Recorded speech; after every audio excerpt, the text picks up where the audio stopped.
कानपुर की एक पहचान डिफेंस फैक्ट्रीज की वजह से भी है, लेकिन अब इस पहचान को और अधिक पुख्ता किया जा रहा है। दरअसल डिफेंस कॉरिडोर बन करके तैयार हो रहा है और यहाँ पर पहली फैक्ट्री का उद्घाटन आज होने जा रहा है। हमारे साथ बात करने के लिए कानपुर के सांसद सत्यदेव पचौरी जी मौजूद है। सर, ये बताइए कि डिफेंस कॉरिडोर जिसकी परिकल्पना की गई थी, आज ये साकार हो रहा है और आज पहली फैक्ट्री का उद्घाटन हो रहा है, तो कानपुर के लोगों के लिए क्या कहना चाहेंगे आप? मैं कहूँगा कि आत्मनिर्भर भारत के लिए जो अडानी समूह है वो कानपुर के लिए और पूरे देश के लिए बहुत बड़ी एसेट है कि उन्होंने कानपुर में जो लड़ाई का महत्वपूर्ण उपकरण आम्यूनिशन है उसका बनाने का इतनी बड़ी फैक्ट्री लगाई और इतनी जल्दी प्लांट सेटअप हो गया है।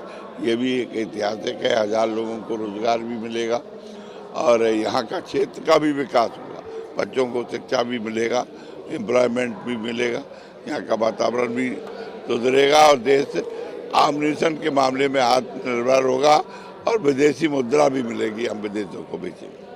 अडानी समूह भी तारीफ कर रहा है कि जिस तरीके से यहाँ पर कॉरिडोर की संकल्पना की गई थी और इतनी जल्दी किसानों से ज़मीन दिला देना, इंफ्रास्ट्रक्चर प्रोवाइड करा देना एक बड़ी बात है। तो ऐसे में पीएम मोदी और योगी का बड़ा महत्व रहा इसमें पूरी योजना को लेकर के, क्या कहना चाहेंगे?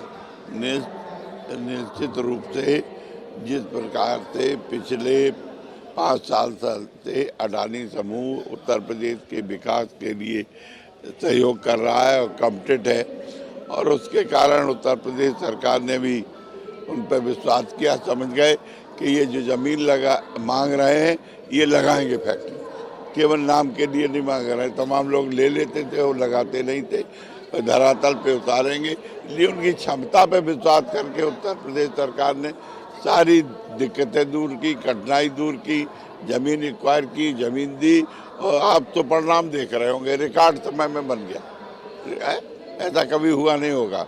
सरकारी विभाग भी इतनी जल्दी काम नहीं करते, इसलिए बहुत धन्यवाद। तो सरकारी विभाग ने भी बहुत तेज़ी से काम किया है।